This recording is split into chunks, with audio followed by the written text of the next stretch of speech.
Fala pessoal, tudo bem com vocês? Bem-vindo ao canal Urubu Fla Notícias, aonde tem notícias de Flamengo o dia inteiro, todos os dias, vídeo a todo momento do Flamengo. E já vamos ver aqui então um vídeo deles falando sobre possíveis contratações para assumir o lugar do Pedro e também aí sobre o Alexandro. Então não esquece, claro, de deixar aquele seu like para poder ajudar a gente aqui no canal, que é muito importante a sua participação, belezinha?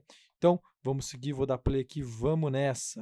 Daqui a pouco, mas esse aí passou pela seleção brasileira. Esse aí passou, Alexandro. esse aí passou, esse aí passou. Mais Boa, do que professor. passou, né? Esse passou pela seleção brasileira, jogou Copa do Mundo, o Alexandro, e é um dos novos reforços do Flamengo. Vamos acompanhar o que ele disse. O projeto apresentado pelo Flamengo, junto com a comissão técnica que eu já conhecia há muito tempo, com jogadores também que eu já conhecia, isso facilitou a minha vinda para o Flamengo, porque era o clube onde me sentia mais familiarizado, que eu sinto que eu vou me adaptar mais fácil em questão dos jogadores e da comissão técnica. Sinceramente, estou muito feliz de ter voltado para o Brasil e sou muito feliz de ter voltado para o Flamengo. Mas eu queria que você comentasse também do fator Tite. O quanto a presença do Tite aqui no Flamengo foi importante para sua vinda? Vocês que foram tão felizes ganhando a Copa América, por exemplo, 2019. O fator Tite, para mim, realmente foi muito importante, porque eu sempre me senti muito bem na questão tática que ele coloca em campo. Eu sempre tive um bom aproveitamento com o Tite dentro do campo. Entrosamento com o Tite, foi jogador do Tite na Copa do Mundo. Alexandro chega no mesmo nível? No mesmo nível, a pergunta em relação ao Felipe Luiz, que também foi jogador do Tite na Copa do Mundo e também veio ao Flamengo lá em 2019, voltando do futebol europeu, né? Então, números do jogador na última temporada pela Juve, do Alexandro, e de Felipe Luiz na última temporada pelo Atlético de Madrid, para a gente ver se tem alguma semelhança aí. O Alexandro na última temporada pela Vecchia Signora, 18 jogos, porcentagem de 50% de titular, tem os minutos por jogo 44,8 de média, nos 18 jogos 1 gol, nenhuma assistência. Felipe Luiz, 32 jogos na última temporada pelo Atlético de Madrid antes de chegar ao Flamengo, 88%, desculpe, a porcentagem de titularidade, 76 mais minutagem, né? Uma média maior, de 76,3 em relação ao Alexandro. 2 gols e 3 assistências, Eugênio Leal. Bom dia mais uma vez, Eugênio. Posso só trazer, então, o dado que eu fiquei devendo? Pode. O chute que vimos agora há pouco do Jovic, no jogo contra a Espanha pela Nations League. Probablemente 30 e poucos %. O Alexandre e o Davi Luiz é uma boa comparação. Uma boa comparação. Felipe Luiz. Desculpa, Felipe Luiz. 2 laterais esquerdos com experiência internacional, com Copa do Mundo no currículo e com a característica de serem melhores defensores do que exatamente apoiadores, né? Vejo o Davi Luiz um pouco mais cerebral. Felipe Luiz. Caramba, Eugênio, mas muda aqui. Felipe Luiz, dois hoje jogos no técnico Flamengo, da base do compreensível. Flamengo, campeão do mundo, Isso é inclusive. normal, acontece. Sub-20 na vitória sobre Porque o o Davi Olympiacos. Luiz também é do Flamengo, o Davi Luiz também jogou Copa do Mundo, o Davi Luiz também veio da Europa. Então, Eugênio Leal. O Felipe Luiz, lateral esquerdo, que agora se aposentou e é técnico, ele era, enquanto atleta, para mim, mais cerebral que o Alexandro. Ele tinha uma leitura de jogo, ele tinha um passe muito bom, mas são jogadores muito próximos, um nível assim, muito próximo de qualidade. Ele vai agregar muita experiência ao Flamengo, também sabe construir. É um jogador que chega ali para... Acho que vai somar bastante. E não foi uma contratação exatamente pensada pelo Flamengo, né? Foi uma necessidade, a partir da lesão grave que sofreu o Matias Vinha. O Flamengo precisava repor a lateral esquerda. E aí tinha essa oportunidade do mercado de trazer o Alexandro. E eu acho que sim, cabe muito essa comparação, porque são jogadores da mesma função. Ele e o Felipe Luiz, e com qualidades semelhantes, embora para mim o Felipe um pouquinho à frente. O Felipe, inclusive, a intenção aí de mostrar esses números, o Felipe chegou melhor também. E no caso do Alexandre, o que chama a atenção é que essa amostragem recente dele pela Juve é abaixo de tudo o que ele fez pela Juve. Né? Então, a gente pode considerar que o gráfico dele estava abaixo. Mas para futebol brasileiro, para a necessidade do Flamengo, para o nível de reforços, quem não gostaria de contar com o Alex Sandro? São Paulo tentou. Eu acho que na frente da fila dos que gostariam de contar com o Alex Sandro está justamente o técnico do Alex Sandro do Flamengo, que é o Tite. Essa parceria entre os dois, Pode essa ter influenciado sintonia. na escolha dele, né? Sem professor? dúvida, Que ele fala ali, de repente ia ser mais fácil de eu me adaptar e tal. Aí tem São Paulino que fica bravo. Pode ter entrado também uma questão financeira, óbvio. Sim. Né? De repente o Flamengo ofereceu mais, mas tem essa questão do Tite, que pode ser importante Sim. também, né? Do conhecimento. E o projeto do Flamengo hoje é mais consistente. Não é demérito para o São Paulo achar que o projeto do São Paulo está um pouco abaixo do Flamengo. De muita gente está abaixo do projeto do Flamengo. Então, é uma parceria aí que pode render. Agora, é essa coisa, né? Ele é mais o chamado construtor. O Felipe Luiz também não era um jogador que você contasse, assim, não era um ala. Mas eu acho que ele tinha mais qualidades para oferecer. Mas o Alex Sandro, embora abaixo do Felipe Luiz, que é com quem a gente está comparando, é um jogador acima da média e vai voar aqui no futebol brasileiro, não tenho dúvida. Eu também vejo a comparação bem pertinente, assim, até não só pela posição, mas o momento que volta para o futebol brasileiro, até tamanho de carreira. Acho que assim é comparável, ainda que eu tivesse que optar por um dos dois, eu ficaria com o Felipe Luiz, mas o Alex Sandro também foi gigante na Europa, na passagem no Porto, na própria Juventus. O que difere do momento da chegada, para mim, quando a gente colocou na tela, o que mais me pega é os 38% de diferença em relação à titularidade. Então, a frequência com que ele foi titular, o Felipe Luiz, no momento que veio, e o Alexandre. Até porque o número do Alexandre é muito impactado por algumas lesões. Então, isso acaba sendo, acho que, o diferencial entre um e outro no momento que volta ao Brasil. Tem um aspecto, e aí não dá para comparar, porque a gente está falando de um cara que já se aposentou e outro que está em atividade, mas para mim que foi muito positivo do Felipe Luiz em relação ao retorno dele no Brasil. A inteligência que o Eugênio falou em relação à forma como ele joga, o quanto que ele facilitou até os atalhos do campo, eu acho. O Felipe Luiz era um cara extremo, tanto que deve virar um técnico muito bom. Acho que já está indo muito bem na base, já está indo muito bem na base, e a tendência é que ele vire um técnico muito bom ao longo da carreira, porque a inteligência dele jogar, assim, de compensar às vezes aquela demanda física que ele já não tinha mais, e que é natural para todo mundo, né? Conforme vai passando a carreira, mas ele conseguia se posicionar melhor, compensar algumas questões físicas que ia perdendo, justamente por conta dessa inteligência. Então, não estou falando do Alexandre, não dá para colocar isso, porque ele ainda está em atividade e não está para se aposentar. Acho que ainda tem mais alguns anos de carreira. Mas o Felipe Luiz fez muito bem isso no futebol brasileiro, por isso que foi brilhante no Flamengo, se aposentou. E aí eu estou falando só como jogador, como ídolo. Para mim, ele é um ídolo do Flamengo, muito por conta disso, da forma como ele soube lidar com a fase final da carreira, justamente compensando isso. E aí a gente vai ver se o Alexandre consegue isso. Eu acho que ele também tem, justamente pela essa virtude de ser lateral e ser zagueiro. Na Juventus ele jogou frequentemente na reta final da... Uma delas aqui na nossa tela, o Pedro, o Evair dos tempos modernos, infelizmente com uma lesão grave no joelho. E o Marcos Braz, dirigente do Flamengo executivo, falou sobre os problemas e prováveis soluções. Vamos lá. Dizer que a gente lamenta, a gente fica triste pelo atleta que é, pelo ser humano que é, mas dizer que a gente tem mais 3 centroavantes aqui no elenco. Nós temos o Carlinhos, temos o Gabigol, o próprio Bruno Henrique. Isso não quer dizer que quando a gente soube do problema com o Pedro, a gente não ficou atento nem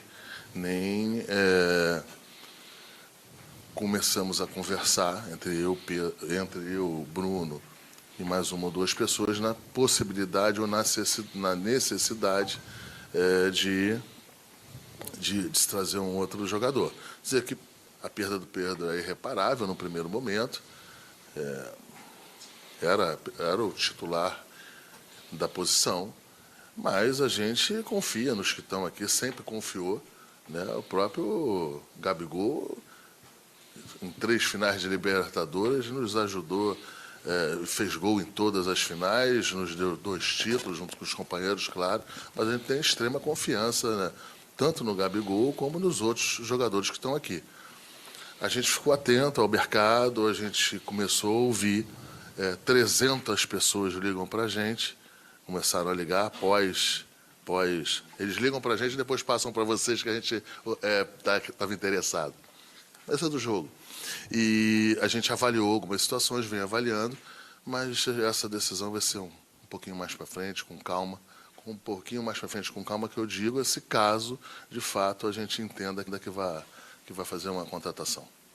Uma mistura de olhares aí, na minha visão, da fala do Marcos Braz, que começa com: estamos tranquilos, temos 3 centroavantes, etc. e tal, então a gente pode seguir com o que tem, mas, por outro lado, aí muda o olhar. Mas estamos atentos, já fizemos contatos, recebemos ligações, se precisar, vamos com calma, mas vamos buscar um outro. E aí, Eugênio, qual que é o olhar?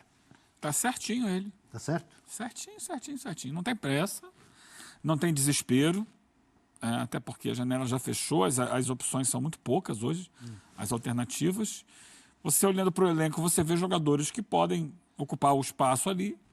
É claro, sem a qualidade do Pedro. Que ele falou, perda irreparável. Perda irreparável. Lembra da tela que a gente mostrou ontem? Pedro, 30 gols na temporada. Junta todos os outros goleadores do Flamengo do momento, Cebolinha, Gabigol, Bruno Henrique, Arrascaeta, não dá 30 gols. O Flamengo pode contratar alguém, mas o Flamengo precisa ver se vale a pena contratar alguém, dentro das possibilidades que existem, reais. Vale a pena? Vou trazer aqui... Ontem falaram até em Balotelli.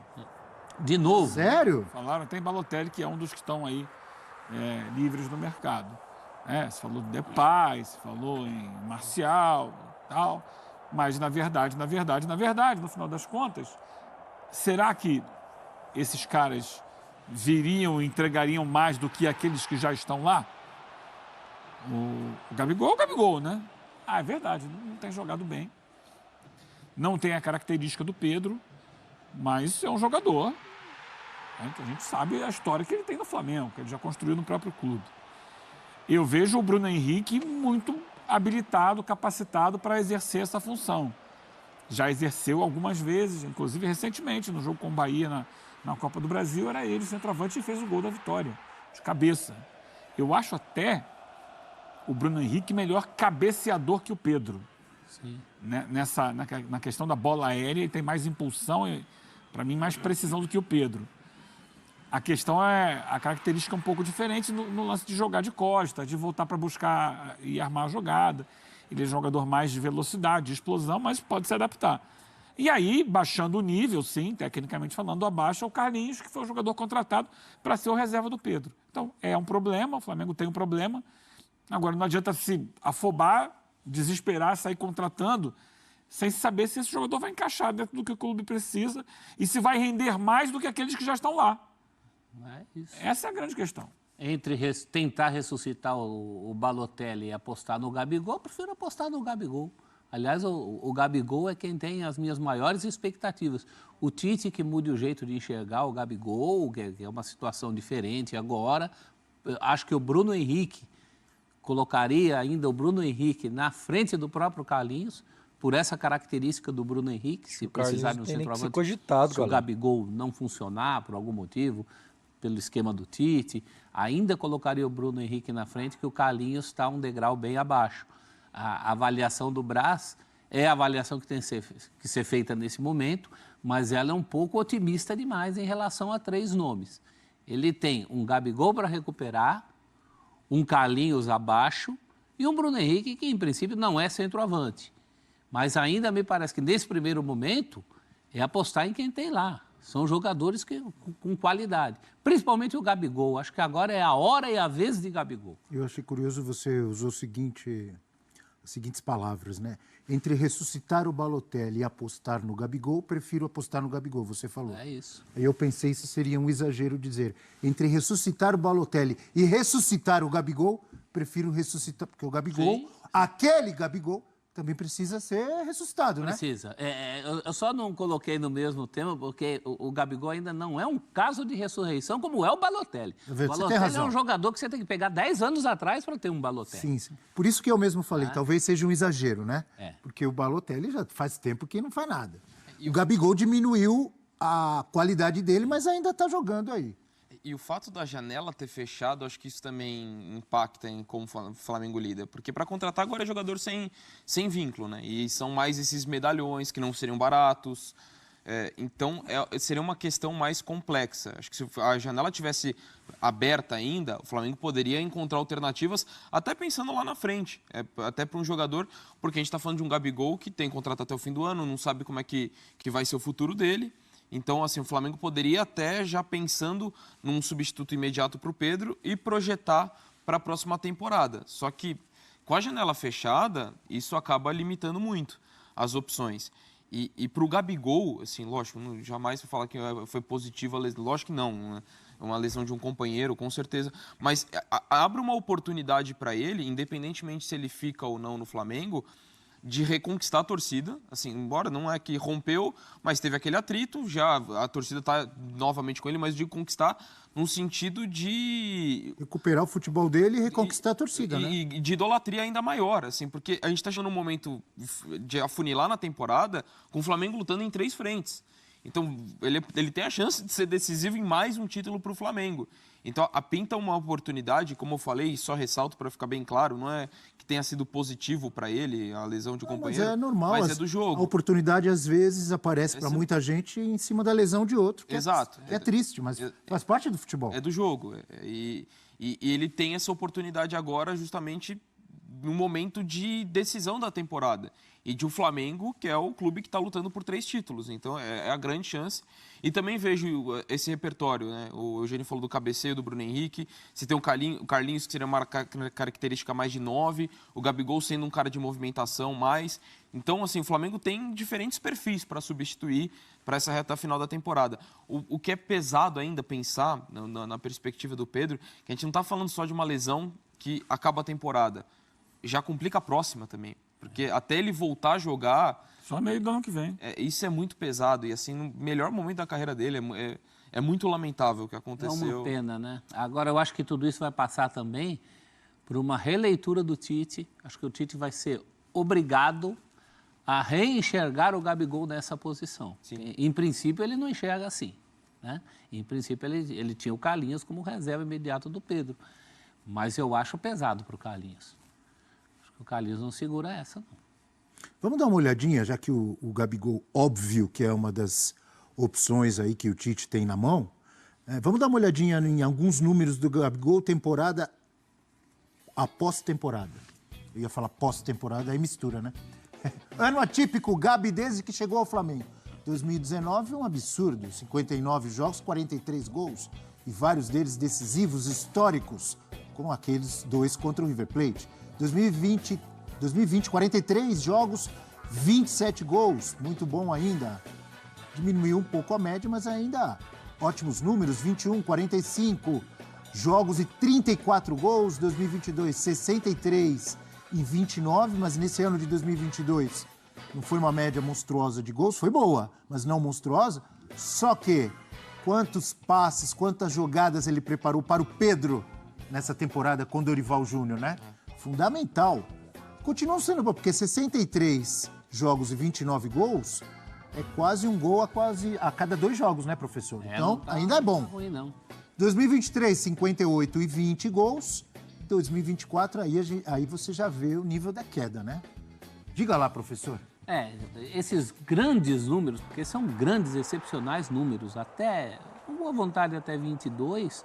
só aumenta a cobrança daí para frente, né? O sarrafo dele era muito alto, ele é um jogador considerado o mais importante depois do Zico, pelo menos na cronologia, e para alguns mais exagerados até em todos os tempos depois do Zico é ele, né? Esse eu acho um exagero, mas depois que o Zico parou, não tenho dúvida de que ele é o grande jogador, concorrendo aí com Adriano, com Pet, com jogadores de muito peso que o Flamengo teve. Então, acho que ele foi vítima também desse sarrafo que era muito alto. E as participações, além de pouco brilhantes foram poucas mesmo, se você pega as vezes que o Gabigol entrou, as vezes como titular, tudo isso foi escasseando. E agora aparece essa oportunidade por linhas tortas, né? Por falar em titular, desses 24 jogos desta temporada, só 3 titular, o Gabigol. Então, muito pouco, é muito menos do que o Gabigol foi na história do Flamengo, esse peso que ele teve. Eu acho que é uma chance que ele tem agora de uma retomada. É meio um agora ou nunca, pelo menos em termos de Flamengo.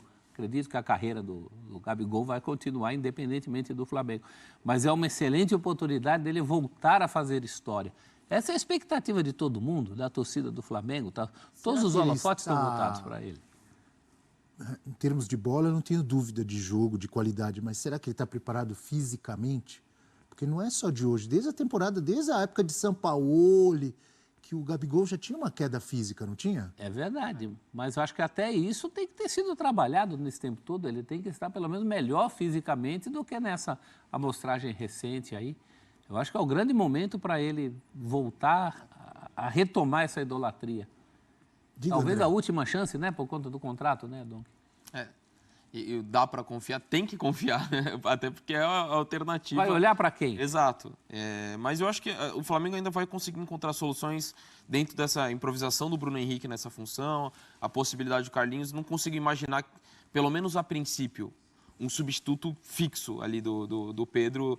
Vai ser o Gabigol e vai jogar todos os jogos até o fim da temporada. Acho que vai ter um revezamento. Nem dá, né? Porque ainda tem muito jogo pro Flamengo, em 3 frentes. Mas vai ser o cara que... Acho que a principal esperança do torcedor, acho que reside muito no Gabigol, nesse momento. E o Tite ganha uma cobrança em relação a isso, né? Se o Tite não pensar assim, é um barulho para ele. Não pensar assim como? Desculpa. De dar a camisa para o Gabigol. Ah, tá. Toda a grita vai ser essa. A gente vai fazer cobertura em função disso, procurando isso. A torcida vai querer isso. Então o Tite está meio que pulsado. O Tite parece que nunca foi tão fã do Gabigol, né? Nem quando ele era técnico da seleção.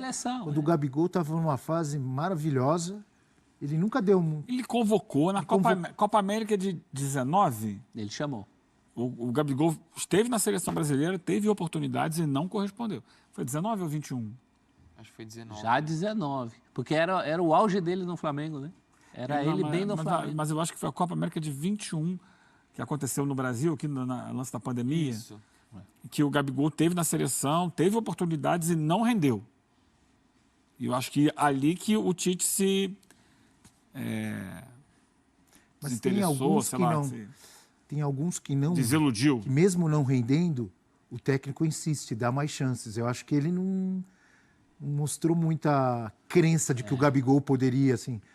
entrou 1, 2 jogos, não arrebentou como arrebenta no Flamengo, fica a esperança. São cobrança, né? Mas foi uma Copa América inteira. E o Gabigol não... 21, você tem razão. 21, Aquela sem público, quer dizer, o público diminuto e tal. Ele ainda estava muito bem no Flamengo. Estava na fase boa, ele. Ele já chamava o Gabigol para amistosos também, que a coisa não rolou. Sim, mas ali foi o momento que ele deu chance. E não vingou, não decolou. Eu acho que ali ele meio que se desiludiu no Gabigol. Talvez tenha tido algum problema também interno e tal, a gente nunca sabe, né? O Bruno Henrique, de qualquer maneira, em cima do que vocês falaram, eu acho uma opção maravilhosa. Sim, uma boa opção. Quantos times não gostariam de ter o Bruno Henrique? Uma boa opção. Faz gol. Né? Faz gol, sabe jogar, se movimenta. Ele só não é um típico centroavante de área, mas ele sabe jogar ali. E lembrando que o Flamengo contratou Michael e Gonçalo Plata. Então, assim, o lado do campo já foi reforçado. Não é, você coloca o Bruno Henrique ali e compromete o lado do campo. Então, o Flamengo que já compensou com o mercado esse setor. Já falamos muito de Gabigol em seleção brasileira. Bom, então é isso, pessoal. A gente vai encerrar esse vídeo por aqui. E aí, deixe nos comentários a sua opinião em relação a isso aí, cara. A gente precisa de uma contratação ali pro lugar do Pedro, que se lesionou e só volta no meio do ano que vem, né? Tá surgindo já muitas opções no mercado, Choupo-Moting, Martial. Assim, minha opinião, galera, Martial, assim, acho que não é possível é um jogador jovem, tem muito mercado na Europa ainda, assim, não tem como, acho que o Martial é impossível mesmo, né? Aí surgem opções como o Choupo-Moting, tá, né? Já rodeando aí os noticiários. E lembrando que não é uma tarefa fácil, porque a janela fechou, então o Flamengo precisa correr atrás de jogadores que estão sem clubes, tá? Essa é a única alternativa. E tem mais uma regrinha lá que eu acho que é jogadores que estão sem clubes sem atuar por algum clube recentemente, né? Então, enfim, tem todas essas questões também. Então deixa aqui nos comentários a sua opinião em relação ao Alexandre / Felipe Luiz, quem foi melhor, quem é melhor. Acho que é bem claro que é o Felipe, mas às vezes pode ter uma opinião contrária. E deixa aqui nos comentários quem seria a melhor opção para o Pedro. E é isso aí, seja bem-vindo, se inscreve nesse canal que aqui a gente acompanha notícias do Flamengo todos os dias, a todo momento, belezinha? Até o próximo vídeo.